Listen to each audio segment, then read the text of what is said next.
अब तक बाबा भीम के हो रहे जय जयकार।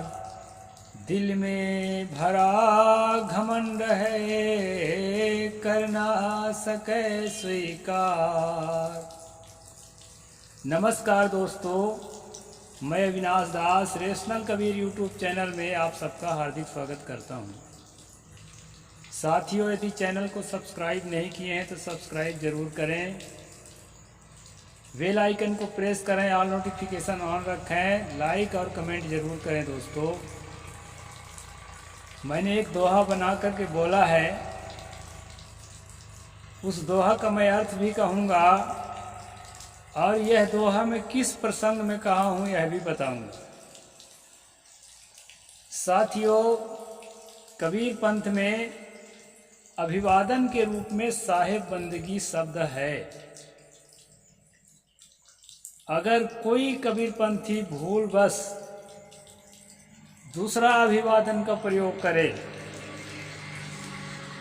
राम राम, जय श्री राम, हरि ओम, नमो बुद्धाय, जय भीम, जय जोहार, या कोई भी साहेब बंदगी के अलावा अभिवादन का प्रयोग करता है, तो खासकर सवर्ण कबीर पंथी जो हैं वो जय भीम, नमो बुद्धाय, जय जोहार को तो बर्दाश्त ही नहीं कर पाते।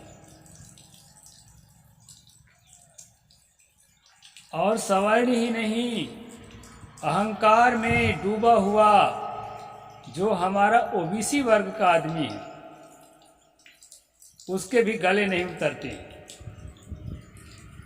साथियों, दिल्ली का एक कबीरपंथी भक्त मुझे फ़ोन करके बहुत उल्टा पलटा समझाया। उसको तकलीफ इस बात की थी कि मैं एक कबीरपंथी होने के बावजूद भी जय भीम शब्द का प्रयोग करता हूँ। और जो है साथियों, अब तो जय भीम संसद में भी गूंजने लगा है।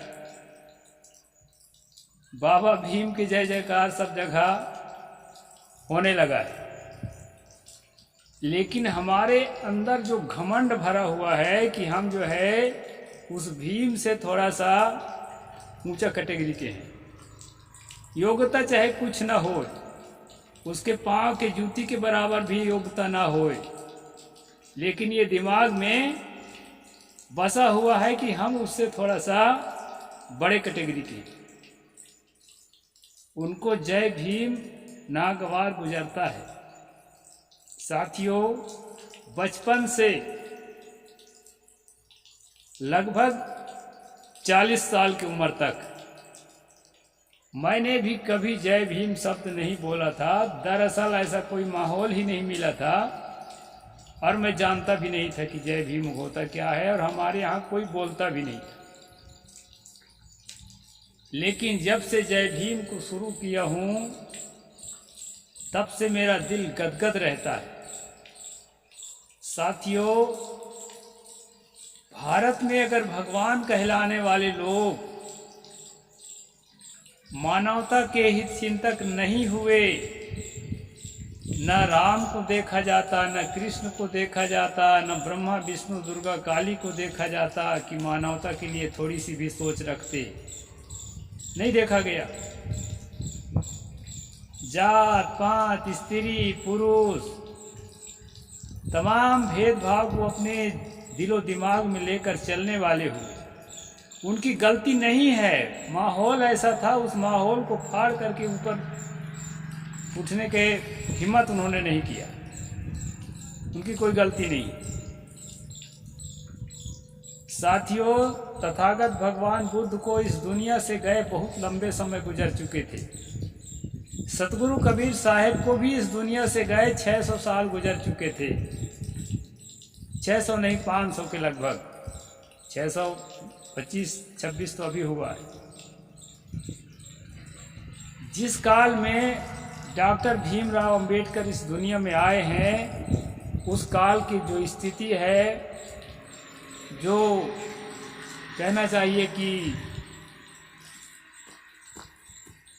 सामंतवाद, ब्राह्मणवाद का जो तांडव है, बाबा भीम के जीवन को पढ़ने से पता चलता है। मैंने उसका गहन अध्ययन किया दोस्तों, ऐसे जय भीम नहीं कहता। और जो भी अध्ययन करेगा उसके मुख से जय भीम निकलेगा, चाहे वो भले ब्राह्मण हो चाहे कोई भी हो, लेकिन ठीक से अध्ययन करे तो। मैं तो मानता हूं कि इस आधुनिक ब्रिटिश काल के लगभग से लेकर के आज तक के बीच में सतगुरु कबीर साहब अपने समय के भगवान थे, तथागत भगवान बुद्ध अपने समय के भगवान थे, और बहुत महान भगवान थे। उनके चरणों के धूल के हम गुणगान करते हैं, आज उनको हम नतमस्तक करते हैं, उनके गुणों को हम अपने जीवन में जो है ढालने का प्रयास करते हैं।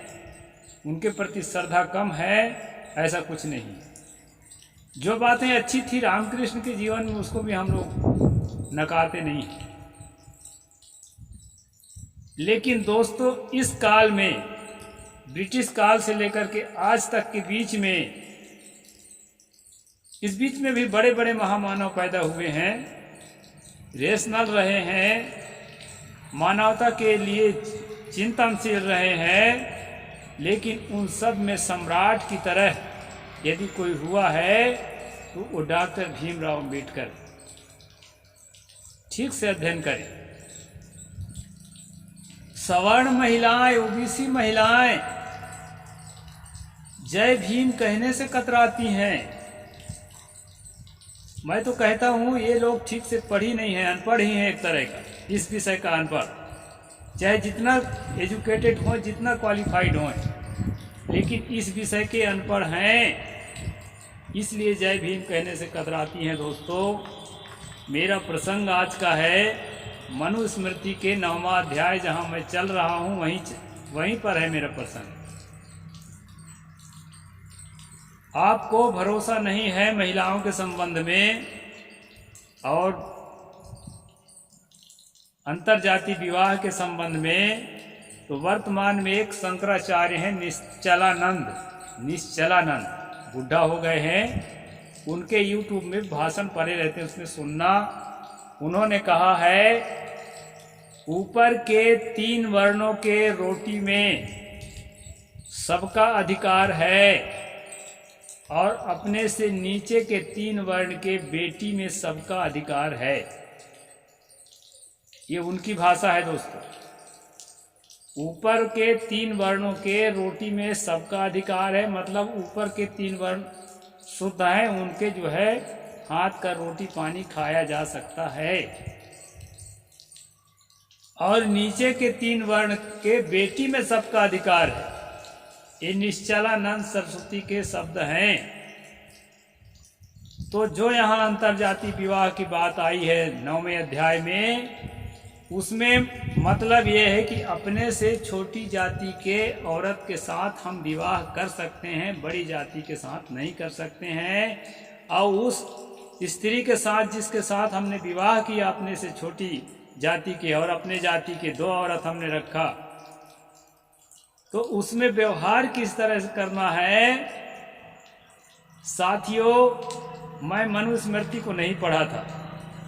बाबा साहेब डॉक्टर अम्बेडकर के जो हिंदू कोड बिल है, हिंदू कोड बिल को भारत की हर महिलाएं पहले पढ़ लें, इसके बाद फिर जो है मनुस्मृति को फिर पढ़ें, तो पक्का है कि भारत की एक भी महिला, पढ़ी लिखी महिला ऐसा नहीं बचेगी जो दिल से जय भीम ना बोले। इसलिए मैं जय भीम का आज विषय रखा हूं। भारत के ब्राह्मण से लेकर के और जिसको भंगी चमार कहते हैं आप लोग, वहाँ तक की जितनी महिलाएं हैं, उनके अधिकारों को हिंदू कोड बिल के जरिए बाबा साहेब ने सुरक्षित किया। इसलिए आज पढ़ रहे हैं, लिख रहे हैं, कलेक्टर कमिश्नर बन रहे हैं, मंत्री प्रधानमंत्री राष्ट्रपति बन रहे हैं, वैज्ञानिक बन रहे हैं। तो महिलाओं के ऊपर जो बाबा साहेब का उपकार है, उसको नहीं स्वीकार करना कृतघ्नता है, नमक हराम है। ऐसे लोगों को नमक हरामी कहा जाता है। उसके बाबा साहेब के पहले का जो कानून है वो ये मनुस्मृति है। इसलिए मैं पढ़ के सुनाता हूँ कि दोनों कानून को कंपेयर करके हम देख सकें कि बात क्या है। साथियों, कल के स्ट्रीम में मैंने बताया था, यदि स्वाश्चा परायश्चैव बिंद्रे न्योसिता द्विजा तांस वर्ण क्रमेण त्याज्येष्ठम पूजाम चा वैश्यम चा। इस 85 नंबर श्लोक था, यदि द्विजाति किसी स्वजाति और विजाति दोनों कन्याओं से विवाह कर ले तो उसमें वर्ण क्रम से श्रेष्ठ और लघु का विचार करना चाहिए। दो स्त्रियां रखे हैं तो वो अलग अलग जातियों के, उसमें आपको ये देखना पड़ेगा कि वर्ण क्रम में श्रेष्ठ कौन है, और श्रेष्ठ के अनुसार ही उसके वस्त्र भूषण आदि की व्यवस्था करनी चाहिए। यानी अपने जाति के, अपने बड़ी जाति के तो सवाल ही नहीं है। निश्चलानंद का उदाहरण मैं दे दिया। अपने जाति और अपने से नीचे वाली जाति से आपको विवाह का अधिकार है मनुस्मृति के हिसाब से। तो जो निचले वर्ण की दूसरे जात की औरत आपने विवाह करके लाया है, उसको वस्त्र भूषण आदि में आपको भेदभाव करना पड़ेगा। यदि अपनी जाति की औरत के लिए सोने का आभूषण खरीदते हैं तो जो अन्य जो छोटी जाति की औरत रखें उसके लिए आपको चांदी का आभूषण खरीदना पड़ेगा। इस नियम के अनुसार इस पत्नी के लिए अगर 1000 की साड़ी खरीदते हैं तो दूसरी पत्नी के लिए आपको 700 की साड़ी, 600 की साड़ी खरीदना होगा इस कानून के आधार पर। वैसे तो बाबा साहेब ने 2 पत्नी के कानून ही तोड़ दिया है। हिंदू कोड बिल में एक ही पत्नी रखने की बात है, जिससे झगड़ा झंझट ना पैदा हो। इस बात को कल की स्ट्रीम में बताया भी था आपको। आगे कहते हैं, भर्तुर शरीर शुश्रूषाम धर्म कार्यम च नैतिकम स्वाचैव कुर्यात् सर्वेषाम न स्वजाति कंचना। पति के शरीर की सेवा और नित्य का धर्मकार स्वजाति स्त्री ही करे, विजाति स्त्री कभी न करे, यह सभी के लिए नियम है। ये जो कानून है मनु का कि शरीर के सेवा कराना है किसी तरह संभोग छोड़ करके, क्योंकि अब पत्नी के रूप में रखा है तो वो तो करेगा ही।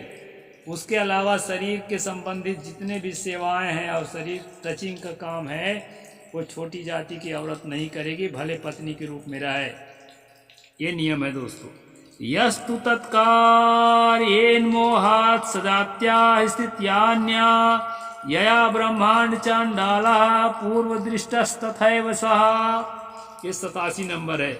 जो पुरुष स्वजाति की स्त्री रहते हुए मोह से विजाति स्त्री से अपनी सेवा कराता है, वह पुरुष जैसे ब्राह्मणी के गर्भ से शूद्र से उत्पन्न ब्राह्मण चंडाल होता है उसके तुल्य होता है, ऐसा पूर्व ऋषियों ने कहा है। अब पूर्व ऋषियों के ऊपर मनु यहाँ थोप दिया, अपने ऊपर जिम्मेदारी नहीं लिया। क्या कहता है दोस्तों, जो पुरुष स्वजाति स्त्री के रहते हुए, यानी अपने जाति की स्त्री, जो पहली स्त्री जो है उसका विवाहिता स्त्री, उसके रहते हुए मोह बस। अब एक चीज पुरुषों में देखा जाता है, जिस स्त्री को बाद में लाता है उससे वो ज्यादा प्रेम करता है। ज्यादा प्रेम होने के कारण ही तो उसको लाया, नहीं तो काहे को लाता, पत्नी तो थी। तो उससे ज्यादा प्रेम होता है, उस ज्यादा मोह में पड़ करके अपने सेवा अगर उससे कराता है, उससे ज्यादा निकटता बनाता है और पहले वाले से जो दूरी बनाता है, तो वो जो है ब्राह्मणी के गर्भ में उत्पन्न शूद्र चंडाल के समान माना जाएगा उस पुरुष को। चंडाल जो है एक जाति होती है इनकी भाषा में, जो आज अपने को वाल्मीकि और सफाई कर्मी लिखते हैं दोस्तों, उनको मनु ने चंडाल जाति कहा है। चंडाल का मतलब कोई गुस्सैल आदमी नहीं होता है मनु की भाषा में। तो ये बात मैं आपको बता देता हूँ। आगे कहते हैं, उत्कृष्टायाभिरूपाय वाराय सदृशाय च अप्राप्तामपि तां तस्मै कन्याम तद्या यथा विधि। स्वजाति उत्तम कुल और सुंदर वर प्राप्त हो जाए तो विवाह करने योग्य कन्या के ना होते हुए भी ऐसे वर के साथ उस कन्या का विवाह यथाविधि कर देना चाहिए। यहाँ से प्रसंग बदल गया है, इसको मैं कल सुनाऊंगा दोस्तों, समय भी ज़्यादा हो गया है। तो खास बात मैं बता दूं कि आप सब लोग आज से ठान लें कि जिस बाबा भीम ने ऐसे कानून को तोड़कर, ऐसे मनुस्मृति को जलाकर और देश के महिलाओं के लिए जो है अधिकार सुरक्षित किया है, वोटिंग राइट से लेकर के, शिक्षा के अधिकार से लेकर के, स्वाभिमान से जीने का अधिकार से लेकर के, सारे अधिकार, और जो है मायके पक्ष में अधिकार, ससुराल पक्ष में अधिकार, सारे अधिकार संविधान में जिन्होंने सुरक्षित कराया, उस बाबा भीम के जयकार भारत के हर महिला को, हर पुरुष को भी करना चाहिए, लेकिन महिला को तो सबसे पहले करना चाहिए, ऐसा मेरा मत है दोस्तों। साहिब बंदगी। जय भीम, जय जोहार, जय भारत।